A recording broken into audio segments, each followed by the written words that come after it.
네, 오늘 이곳에 오신 여러분들 환영하고 축복합니다. 말씀 보기 전에 광고 말씀 드릴 것이 있는데요. 주보에 보시면 이 W 여의도 홀리스타 후원 물품 모집이라는 간지가 들어 있습니다. 이것은 다른 것이 아니라 이제 12월 12일부터 작은 예수 40일 새벽 예배가 이 본당에서부터 시작이 되어지는데 저희 여의도에서 40일 기도를 또 시작합니다. 함께 시작하기 때문에 필요한 물품들이 있는데요. 혹시 내가 집이 멀어서 여의도 홀리스타를 섬길 수는 없지만 또 물질으로나마 또 같이 섬기고 싶습니다. 함께 하고 싶습니다 하시는 분들 계시면 여기에 아울리치 때처럼 여기에 기입해서 나가실 때 안내팀에게 제출해 주셔도 좋고요. 또 나가실 때 보시면 또 이렇게 POP가 마련이 되어 있을 텐데 그곳에다 또 이렇게 후원해 주시면 좋겠습니다. 지지난주에서 또 그 전도 집회를 준비하면서 태신자를 순별로 이렇게 적었는데요. 오늘 태신자를 적으신 분들에 한해서 그 공동체에서 드라이플라워 카드를 만들었습니다. 여러분들이 전도 대상자에게 카드를 적어서 드릴 수 있도록 카드를 만들었으니까요. 꼭 제출하셨던 분들, 그리고 나는 아직 제출 안 했지만 전도 대상자 갑자기 생각났다, 카드를 보니 생각이 났다 하시는 분들 계시면 네, 적으시고 함께 기도하고 또 카드를 또 함께 나눌 수 있는, 그래서 또 전도 집회 때 같이 함께 할 수 있는 좋은 시간이 되어지길 간절히 소원합니다. 오늘의 말씀 빌립보서 4장 10절에서 23절의 말씀 볼 텐데요. 이 말씀을 통해서 하나님께서 저와 여러분의 은혜 주시기를 간절히 소원합니다. 우리가 인생을 살아가다 보면 우리는 항상 늘 우리의 시선이 좋은 곳, 더 높은 곳을 향해 있는 것을 보게 됩니다. 물론 이것이 나쁘다라고 이야기하는 것은 아닙니다. 문제는 높은 곳, 좋은 곳을 쳐다보는데 정말 우리가 바라봐야 될 저 높은 곳을 바라보지 않는 것이 문제라는 것이죠. 높은 것을 보는 것은 나쁜 것은 아니지만 나쁘다라고 이야기할 수 있는 것은 그렇게 하다 보면 내가 가진 것에 만족하지 못하고 또 그것으로 만족하지 못한 채 더 많이 또 더 좋은 것을 갖기 위해서 또 찾기 위해서 노력하고 있는 모습들을 우리 안에서 발견하게 됩니다. 저도 이제 그러한 모습들이 많이 있는데 요즘에 또 이제 추워지니까 또 나름 또 저에게 또 다가오는 것이 있습니다. 그것은 무엇이냐면 이사라는 거예요. 이사. 저는 겨울에 이제 결혼을 겨울에 하기도 했고 또 이제 2년 단위로 계약을 또 집을 계약을 하다 보니까 겨울이 되면은 이제 이사할 때가 다가오는 것이죠. 이사 시즌이 다가오고 또 겨울이 다가와서 추워지면 늘 결혼할 때의 그때 생각이 납니다. 그때 당시 생각이 나요. 신혼집을 준비하던 때가 생각이 나는데 지금은 어느 집인지 잘 기억이 나지 않습니다. 어떤 집인지도 잘 기억이 나지 않아요. 그러나 똑똑히 기억이 되는 것이 몇 가지가 있는데 결혼을 준비할 때 집을 정하면 결혼 준비에 이미 반을 다 했다, 반을 해치웠다라고 이야기할 정도로 이 주거지를 준비하는 문제는 굉장히 큰 비중을 차지하는 중요한 문제입니다. 전에도 말씀드렸지만 결혼할 때 저에게 200만 원이 있었기 때문에 200만 원밖에 없었던 저에게는 집을 구한다는 것이 정말 큰 문제였습니다. 모두가 다 마찬가지일 테지만 신혼살림을 시작하면서 조금이라도 더 넓고 조금이라도 더 편하고 조금 더 시원하고 조금 더 따뜻한 좋은 집에서 신혼생활을 시작하고 싶은 것이 아마 모든 신혼부부의 바람일 거예요. 그런데 결혼을 진행하다 보면 내가 가지고 있는 예산이 한정되어 있다는 것을 발견하게 됩니다. 그리고 내가 가진 예산은 한정되어 있지만 요구 조건은 점점 늘어가는 것을 발견하게 돼요. 신혼부부는 이 부동산에서 이렇게 돈은 없지만 굉장히 요구 조건이 많은 그러한 손님입니다. 까다로운 손님일 것처럼 보이지만 그러나 의외로 까다롭지 않은 것 같아요. 지금 지나서 생각해 보니까 돈도 없고 조건만 많은 이 신혼부부 손님을 받는 것이 까다롭겠다라는 생각을 했었는데 지나고 생각해 보니까 너무나 쉬운 상대 같다라는 생각이 들더라고요. 왜냐하면 제대로 된 집, 내 이름으로 된 제대로 된 집을 계약해 본 적이 별로 없고 또 가져본 적이 많지 않기 때문에, 경험이 없기 때문에 다루기가 쉽다는 것이죠. 이런 손님을 처리하는 방법, 부동산에서 처리하는 방법, 저도 똑같이 당했던 방법입니다. 뭐냐면 먼저 부부가 이렇게 같이 가거든요. 그러면 결혼할 여자분이 옆에, 자매가 옆에 있는데도 남자에게 정확히 물어봐요. 그래서 돈이 얼마 있는데요? 예상치 못했던 의문의 일패. 이걸 한 번도 말한 적이 별로 없었는데 200만 원 있는데 일단 구하고 싶습니다. 집을 구하고 싶다라고 이야기를 했었어요. 그러면 돈이 얼마 없으면 얼마까지 마련할 수 있는데요? 안 해봤어요. 얼마까지 내가 마련할 수 있는지를 안 해봤어요. 그래서 잘 모르겠다고. 그랬더니 그래도 예산의 상한선이라는 게 있다. 한번 정해봐라. 그래서 얼마라고 이야기를 했어요. 그랬더니 알겠다고. 차를 타라 그러는 거예요. 차를 타고 갑자기 이 골목을 막 다니기 시작했어요. 근데 어느 집 앞에 멈춰 섰는데 딱 봐도 내 어떤 능력을 넘어서는 집이에요. 좋더라고요. 교통도 편하고 지은 지 얼마 되지 않은, 마트도 근처에 있고, 이 모든 것이 딱 이렇게 돼 있는 집을 딱 가리켜서 한 바퀴 쫙 보여줬어요. 그리고 나서 하는 말이 이 집은 얼마짜리입니다 라고 이야기를 하는 거예요. 물론 내가 생각하는 것보다 너무 높은 금액이기 때문에 안 되겠다 이런 생각을 하고 다시 차를 타세요. 차를 탁 타는 거예요. 차를 타고 이제 이 집 저 집을 막 다니기 시작해요. 그리고 다시 움직이는데, 다시 움직일 때는 엄청 안 좋은 집으로 데려가는 거예요. 막 이곳으로 들어가면 집이 나올까? 라고 생각하는 골목으로 막 데려가는 거예요. 이런데도 집이? 나 한 번도 나도 지금 뭐 어렵게 살았지만 한 번도 살아본 적이 없을 것 같은 집을 막 찾아서 보여주는 거예요. 그러면서 이 집이 보증금 얼마에 월세 얼마입니다 라고 쭉 이야기해줘요. 그런 집을, 같은 금액대의 집을, 여러 집을 막 보여주더라고요. 근데 그 돈을 주고는 그 집에서 절대 살 수가 없을 것 같은 거예요. 어떡하지? 집을 집집마다 돌아다니긴 하는데 뭐가 하나가 맞으면 뭐가 하나가 틀어지고, 뭐가 또 하나가 맞으면 뭐가 하나가 또 틀어지는, 계속 그러한 내가 제시한 조건에 맞지 않는 거예요. 그런데 참 희한한 거는 내가 생각하는 예산에 딱딱 그 예산에 떨어지는 거예요. 결혼하기 전부터 이미 마음이 상해버렸어요. 그런데 이 집 저 집 막 데리고 막 하루 종일 데리고 다니다가 결국에 마지막에 집에 딱 데려가는데 지금까지 보아왔던 집들보다 아주 조금 나아요.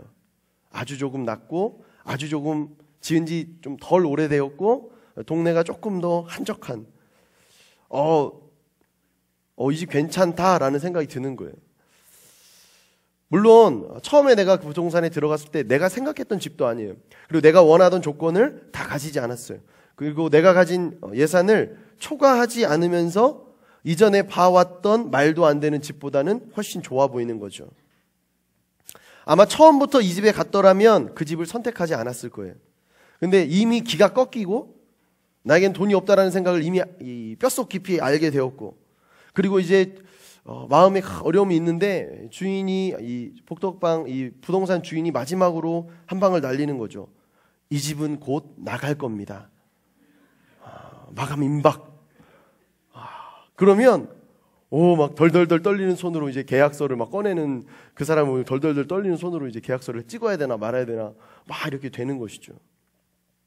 물론 저는 그 집을 계약하지 않았고, 이후에 하나님께서 제가 생각한 것보다 훨씬 더 좋은 집을, 훨씬 더 깨끗하고 아늑한 집을 주셨어요. 근데 집을 살 때만, 집을 이렇게 계약할 때만 또 그런 것도 아니더라고요.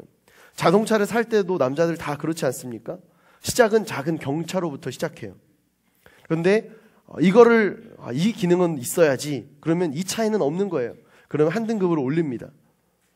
그 차에서 내가 그래도 중간 트림은 가져야지, 다 하다 보면 50만 원만 더 하면 최고급인데, 50만 원을 더 더하면 100만 원만 더 더하면 이 급이 달라지는데, 계속 분명히 나는 경차로 시작했는데 나중에는 준중형을 보고 있고 중형차를 막 보고 있다가 내가 가지고 있는 예산은 이미 초과한 지 오래됐고 결국에는 안 되니까 중고차로 눈을 돌려서 막 이제 중고차까지 구매하려고 막 하는 거죠.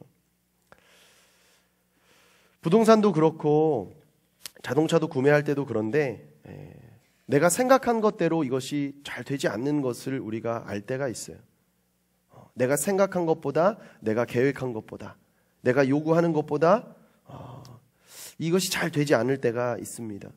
그런데 나에게 알맞는 집이 없어서가 아니라, 나에게 알맞는 차가 없어서 그런 것이 아니라 나에게 있어서 만족함이 없기 때문에 그렇다는 거예요. 어떻게 나에게 딱 맞는 집이 있겠어요? 내가 그럼 땅을 사서 집을 지어야겠죠. 어떻게 나에게 딱 맞는 차가 있겠습니까? 그럼 내가 그냥 차를 만들어야 되겠죠.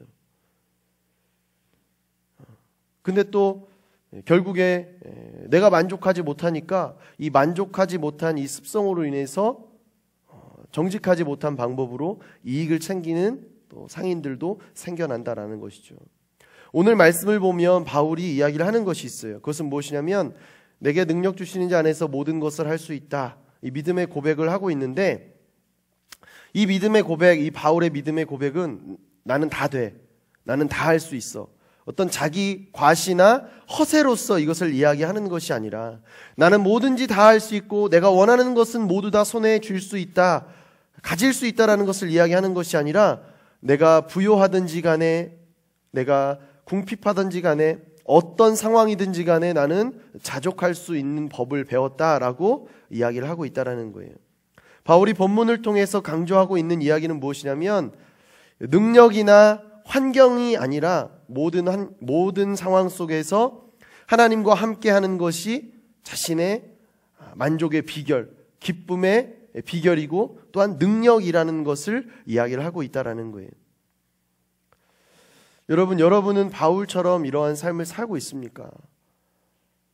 나에게 주어져 있는 어떤 조건이나 환경, 능력이 아니라 먼저 하나님을 바라봄으로 인해서 기뻐할 수 있고 감사할 수 있고 만족할 수 있는 삶을 살아가고 있냐라는 거예요. 혹시 나는 하나님보다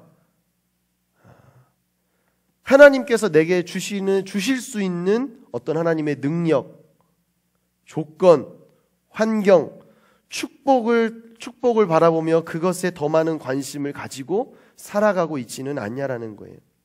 하나님의 얼굴을 구하고 하나님의 영광을 따라 살아야 되는데 하나님의 영광과 하나님의 얼굴을 구하는 것이 아니라 하나님의 손만을 구하고 능력만을 구하고 살아가고 있지는 않냐라는 거예요. 그러면서 계속적으로 불만과 불평을 가지고 만족스럽지 못한 삶을 살아가고는 있지 않냐라는 거예요. 혹시 내가 불만족스럽게 불평하며 불만스럽게 살아가고 있다면 그것은 나의 능력의 부족이나 어떤 환경의 어려움 때문이 아니라 내가 가진 것을 탓하고 살아가기 때문에 내가 원하는 것을 따라서 살아가고 있기 때문에 그렇다고 바울은 이야기하고 있어요. 바울은 성도라는 사람은 만족스러운 삶을 살아갈 것이 아니라 자족하는 삶을 살아가야 된다라고 이야기해요. 그 안에서 기쁨이 있다라고 이야기를 하고 있다라는 겁니다. 여러분, 만족과 자족은 비슷한 말인 것 같지만 조금은 다른 것 같더라고요. 만족이라는 것은 내가 이 조건을 채울 수 있는 것이고 자족이라는 것은 내가 채우는 것이 아니라 하나님으로부터 채워지는 인생, 하늘로부터 채워지는 것이 바로 자족이라는 것입니다. 오늘 말씀을 좀 보면서 이 만족의 기쁨, 자족의 기쁨을 누리고 어떠한 것이 성도가 가져야 되는 태도인지를 좀 나누기를 원합니다. 우리 10절부터 12절의 말씀 우리 한번 봅시다. 10절부터 12절. 제가 먼저 읽겠습니다. 내가 주 안에서 크게 기뻐하는 것은 여러분이 나를 위해 생각하던 것이 이미 싹이 났기 때문입니다. 이에 대해 여러분이 관심은 있었지만 표현할 기회가 없었습니다. 내가 궁핍함으로 이런 말을 하는 것이 아닙니다. 나는 어떤 처지에 있든지 자족하는 법을 배웠습니다. 나는 궁핍에 처할 줄도 알고 풍부에 처할 줄도 압니다. 나는 배부르든 배고프든 풍족하든 궁핍하든 모든 형편에 처하는 비결을 배웠습니다. 사도 바울은 오늘 말씀 가운데서 어떤 형편에도 내가 만족할 수 있다, 자족할 수 있다, 그 자족할 수 있는 방법을 알게 되었다라고 이야기를 하고 있습니다. 그런데 내가 가진 것이 많기 때문에 만족한다, 자족한다라고 이야기하는 것이 아니라 전혀 그렇지 않은데 자족하고 있다, 자족할 수 있는 비결을 알게 되었다라고 이야기한다라는 거예요. 여러분, 많이 가지고 있는 사람이 만족할 줄 아는 것, 만족한다면 아마 누구나 할 수 있을 거예요. 그러나 궁핍한 가운데서 불평하지 않고 불만하지 않고 감사하며 살 수 있다는 것은 아무나 할 수 없는 일이라는 것입니다. 많아서 만족하는 것 누구나 할 수 있지만 적어도 만족하는 삶을 살아가면서도 적지만 만족하는 삶을 살아가는 것이 진정한 성도의 모습이라는 것입니다. 진정한 감사라는 것은 많기 때문에 감사하고 내가 원하는 것이 있기 때문에 감사하는 것이 아니라 많으면 많은 대로 감사하고 또 적으면 적은 대로 감사하고 어려우면 어려운 대로 감사하며 사는 것이 진정한 감사의 삶을 사는 성도의 모습이라는 것. 그것이 바로 바울이 이야기하고 있는 자족의 비결이라는 것입니다. 세상에 많은 사람들은 나는 아직 멀었다, 나는 아직 배가 고프다, 나는 더 나은 것을 꿈꾼다, 그렇게 이야기하면서 그렇게 살지 않는 사람에게 그렇게 살라고 부추기고 이야기하면서 계속적으로 경쟁의 세계로 몰아넣습니다. 그러나 하나님의 사람이라고 이야기하는 성도는 세상이 아무리 나를 그렇게 내몬다 할지라도 절대 그렇게 살아서는 안 된다라는 거예요. 세상이 요구하는 것이 아니라 주님께서 주시는 것이라면 무엇이든지 만족할 수 있다라는 마음을 가지고 살아야 된다라는 거예요. 그것이 내게 있어서 고통이나 고난이라 할지라도 하나님께서 내게 있는 것 하나도 하나님께로부터 허투루 받은 것이 없고 하나님께서 허락하셨음을 내가 믿음으로 선포하는 것이 중요하다라는 거예요. 이미 받은 것이 나에게 있어서 이미 받은 것이 나에게 소중하고 하나님께서 이미 나에게 주신 것을 귀하게 여기는 마음이 바로 성도의 마음, 예수 그리스도의 마음이라는 것입니다. 여러분, 10계명 가운데 마지막 계명이 무엇인지 아십니까? 10계명 가운데 마지막 계명 나왔어요? 아, 센스 없어. 네, 10계명의 마지막 계명, 내 이웃의 집을 탐내지 말라. 이것은 다른 것이 아니죠. 하나님이 이미 주신 것, 너한테 있는 것으로 만족하라는 거예요. 그것을 귀한 것인 줄 알고 감사하는 삶을 살라고 명령하고 계신다라는 거예요. 그냥 도둑질하지 말라, 훔치지 말라가 아니에요. 아니, 넌 이미 가지고 있다. 아니, 너는 이미 소유하고 있는데 이미 있는 것으로 인해서 감사할 줄 알라고. 이미 네가 가지고 있는 것을 세보라고 이야기를 하는 거예요. 감사하는 거 쉽진 않습니다. 쉽지 않죠. 목사님, 저는 이렇게 힘든데요. 목사님, 제가 살아온 삶을 이야기하면 목사님 쉽게 감사라는 말이 나오지 않을 거예요. 근데 저도 마찬가지예요. 아마 누구나 다 그럴 거예요. 내가 살아온 삶을 이야기하면 내가 더 힘들 거야. 아마 그런 생각 누구나 다 가지고 있을 것입니다. 초대교회 교부 가운데 크리소스톰이라는 사람이 있었어요. 근데 이 사람은 참 감사를 했던 사람인 것 같아요. 복음을 전하다가 로마의 정부에 붙잡혔어요. 그래서 체포돼서 감옥에 투옥이 되겠습니다. 근데 감옥에 투옥되니까 이 사람이 했던 감사가 있어요. 하나님, 이 감옥에도 혹시 복음을 들을 자가 있나 보군요. 저를 이곳에 넣어주셔서 감사합니다. 이렇게 기도를 했다는 거예요. 근데 이 기도를 한 지 얼마 안 돼서 이 크리소스톰에게 사형이 선고가 된 거예요. 감사기도 했는데 또 사형이 선고된 거죠. 그랬더니 크리소스톰이 그렇게 기도했다고 합니다. 하나님, 나같이 천한 죄인이 순교자가 될 수 있게 해주셨음에 감사합니다. 사형을 선고받았는데 또 감사하다라고 기도했다는 거예요.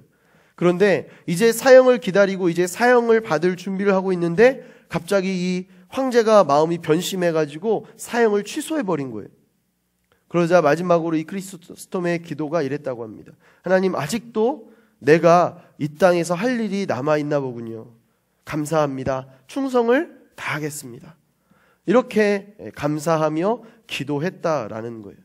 여러분, 이 사람의 기도는 늘 불평이 아니었고 감사였습니다. 이 사람의 기도는 늘 절망이 아니라 희망이었어요. 불만이 아니라 기쁨이었다라는 거예요. 여러분, 내게 없는 것을 찾아내면 불평이 생기고 불만이 생깁니다. 그러나 나한테 있는 것을 찾기 시작하면 감사가 시작된다는 거예요. 하나님이 이미 나에게 허락해 주신 것, 하나님이 나에게 주신 것을 찾아내기 시작하면 감사가 시작된다라는 거예요. 자꾸 비교하니까, 자꾸 나한테 없는 것만을 찾아내니까, 그것만을 위해서 살아가니까 기쁘지 않고 어렵고 힘들고 나만 뒤떨어지고 동떨어진 것 같은 불평과 불만 가운데 살아가게 된다라는 것입니다. 내게 없는 것을 찾기 전에 내게 있는 것을 찾아내고 감사하십시오. 그것이 바로 성도가 자족할 수 있는 능력인 것입니다. 우리 13절부터 15절의 말씀 우리 한번 같이 봅시다. 13절부터 15절. 우리 짧으니까요. 같이 봅시다. 시작. 내가 모든 일을 감당할 수 있습니다. 여러분이 내 환난에 함께 참여했으니 잘했습니다. 빌립보 사람들이여, 여러분이 알다시피 복음 전파 활동 초기에 내가 마게도니아를 떠날 때 나를 위해 주고받는 일에 동참한 교회는 오직 여러분밖에 없습니다. 자족하며 사는 것은 성도에게 있어서 굉장히 중요한 태도예요. 그런데 이것을 자족하기 위해서 성도가 그렇게 살아가기 위해서 먼저 필요 조건이 있습니다. 그것은 무엇이냐면 주 안에서 하는 것이라는 거예요. 주 안에 있는 것이라는 거예요. 오늘 말씀에서 내게 능력 주시는 분 안에서 내가 모든 일을 감당할 수 있습니다 라고 바울은 고백하고 있다는 거예요. 여러분, 내게 능력 주시는 분 안에서 내가 해야 된다라는 거예요. 내가 속할 분은 오직 예수 그리스도라는 것을 믿음으로 선포해야 된다라는 것입니다. 나의 만족도, 나의 감사도 다 주님께 속해 있을 때, 내가 주 안에 있을 때 제대로 된 만족이고 제대로 된 감사라는 것입니다. 주 안에 있지 않다면 그것은 진짜 감사, 진짜 만족이 아니라는 거예요. 주 안에 있지 않으면 아무리 좋은 것을 가지고 있다 할지라도, 세상의 사람들이 아무리 가지지 못한 것을 나 혼자 가지고 있다 할지라도, 또 그것을 누리고 있다 할지라도 그 기쁨도 감사도 영원할 수 없다라는 거예요. 오히려 자족하지 못하고 죄로 나아가는 것이죠. 여러분, 자족하는 것이 좋은 이유는 다른 것이 아니에요. 이것을 나에게 주신 분이 계시다라는 것을 내가 인식하고 있기 때문에 내가 잘못된 길로 걸어가려고 할 때 브레이크, 이 제동이 걸리게 되어진다라는 것이죠. 여러분, 세상에서 모든 것을 다 가졌던 사람이 있어요. 누군지 아십니까? 그 사람은 바로 아담과 하와예요. 이 아담과 하와는 에덴 동산에서 모든 것을 다 소유한, 모든 것을 완벽하게 다 갖추고 있는 상태에서 살아가고 있었어요. 그런데 한 가지, 그들이 가지고 있었던 한 가지 할 수 없었던 것이 있었는데 그것은 바로 무엇이었냐면 선악과를 따먹지 말라는 하나님의 말씀이었어요.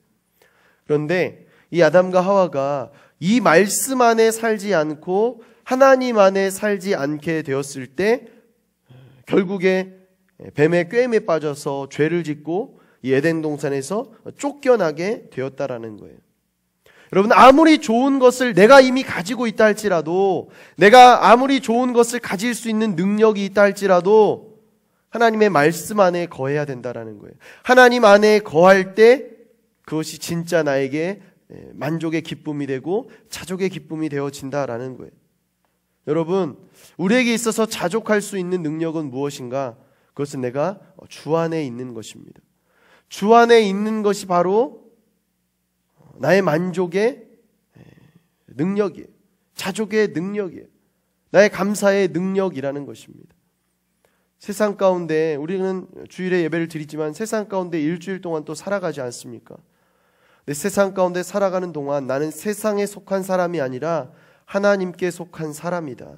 나는 주 안에 속한 사람이다라는 정체성을 가지고, 성도의 정체성을 가지고 살아갈 수 있는 저와 여러분이 되어지기를 간절히 소원합니다. 우리 16절부터 17절의 말씀 우리 한번 같이 봅시다. 16절부터 17절의 말씀. 시작. 한두 번 내가 필요한 것들을 보내주었습니다. 내가 선물을 구하는 것이 아닙니다. 오직 여러분의 봉사의 열매가 풍성하기를 바랍니다. 오늘 말씀에서 사도 바울은 빌립보 교회를 칭찬하고 있어요. 내가 데살로니가에 있을 때도 여러분은 한두 번 내가 필요한 것들을 보내주었습니다. 사실 사도 바울은 자비랑 선교를 하는 사람이었어요. 자비랑 선교. 그래서 다른 사람의 도움을 받지 않고도 충분히 선교를 할 수 있는 사람이었는데, 자기가 데살로니가에 있을 때 빌립보 교회에서 자기를 위해서 이렇게 물질을 보내서 도와주었다라는 것이죠. 물론 그것을 받지 않아도 됐었던 사도 바울이었지만, 빌립보 교회가 다른 교회에 비해서 고린도 교회나 데살로니가 교회에 비해서 그렇게 재정적으로 튼튼한 교회가 아니었거든요. 근데 다른 교회들은 보내지 않았는데 이 교회만 보내는 거예요.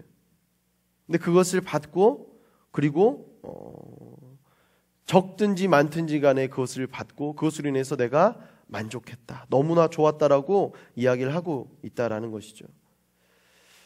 왜냐하면 성도라는 존재는 자기에게 있는 것을 더 많이 하는 것이 성도의 모습이 아니라, 적은 것이 있다 할지라도 자기에 있는 것을 남에게 흘려 보내줄 때, 남에게 줄 때 더 큰 만족을 얻을 수 있는 존재이기 때문에 그렇다라는 거예요.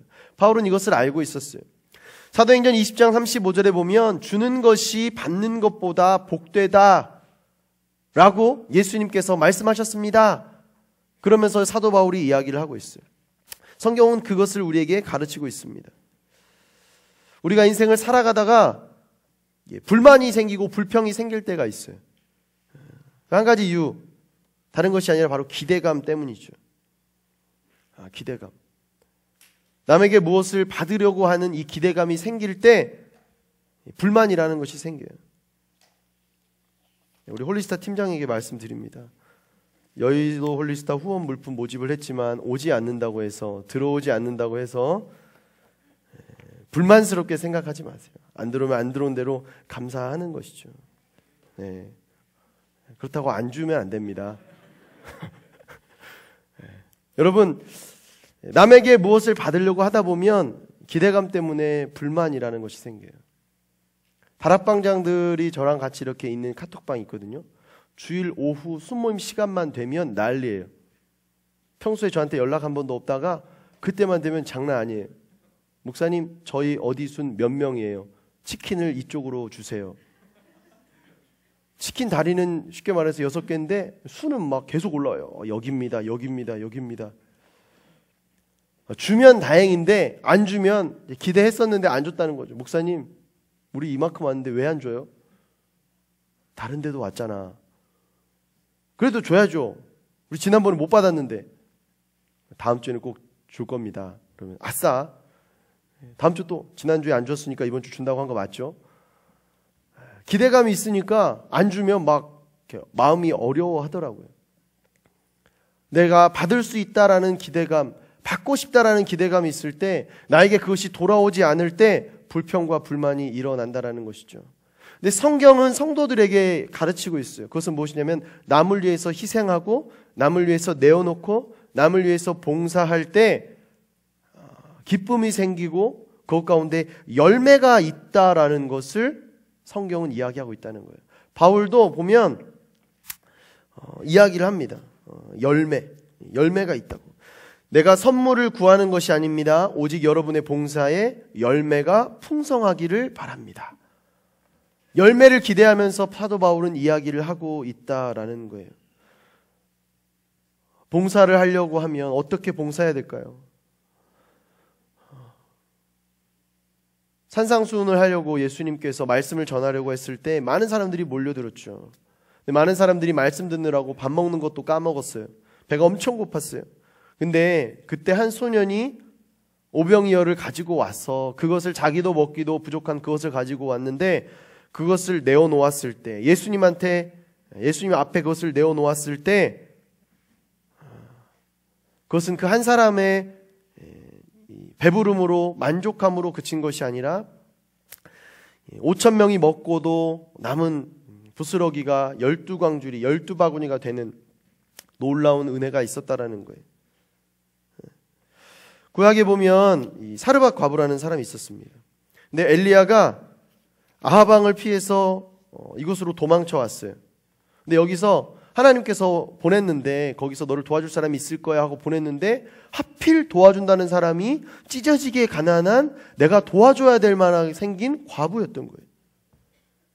근데 이 사람에게 먹을 것을 구하라는 거예요. 하나님 말씀하실 때 그대로 행했습니다.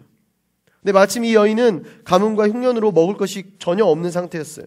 이제 먹고 죽어야지. 나무를 이렇게 줍던 이유가 이제 집에 있는 마지막 밀가루 한 움큼을 만들어 먹고 우리 아들이랑 나랑 이제 먹고 죽어야겠다 생각하고 나무를 줍고 있는 찰나였는데 엘리야가 온 거죠. 엘리야가 그거 나 달라고 그랬어요. 네가 지금 먹으려고 하는 그거 나 주라고. 근데 그때 이 사르밧 과부가 그 청을 거절하지 않고 엘리야를 극진히 잘 대접해 줍니다. 당장은 내 밀가루통이 바닥이 보였을지 모르겠지만 그것을 흘려 보내줬을 때 3년 6개월 동안 가뭄이 흉년이 들었지만 그것이 지나갈 때까지 밀가루통의 밀가루가 떨어지지 않았다라는 거예요. 기름병의 기름이 떨어지지 않았다라고 성경은 기록하고 있다라는 것입니다. 여러분, 풍부함이라는 것, 만족함이라는 것, 이것은 받는 데서, 내가 많이 소유한 데서 생기는 것이 아니라 내가 가진 것을 남에게 나누어 줄 때 그것을 통해서 열매가 생긴다라는 거예요. 그것이 진리라고 오늘 말씀은 이야기하고 있다라는 거예요.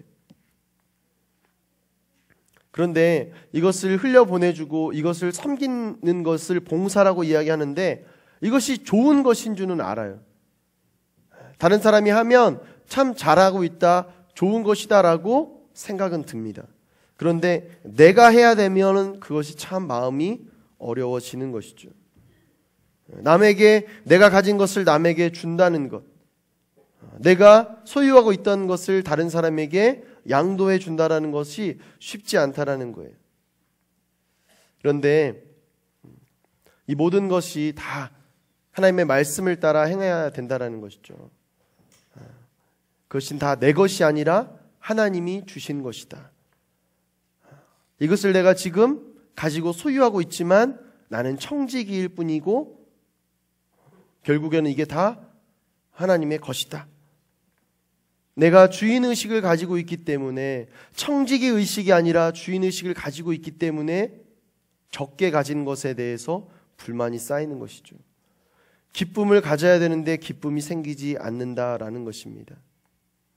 여러분, 앞으로의 인생 가운데 불만을 만족으로 바꾸는 삶을 살아갈 수 있게 되어지기를 간절히 소원합니다. 오늘 사도 바울은 이야기합니다. 그것이 열매가 될 거라고. 호랑이는 죽어서 가죽을 남기죠. 사람은 죽어서 무엇을 남깁니까? 이름을 남기죠. 성도는 죽으면 열매를 남겨야 돼요. 내가 죽었는데 아무런 열매가 없다. 하나님 앞에 가서 결산을 해보니까 불만만 이만큼 한가득이고 감사는 너무 적고,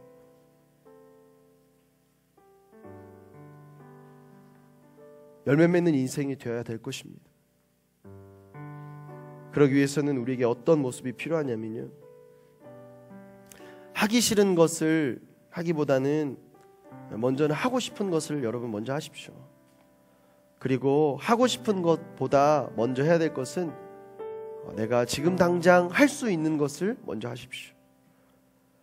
그리고 할 수 있는 것보다 주님이 원하시는 것을 할 수 있는 사람이 되십시오.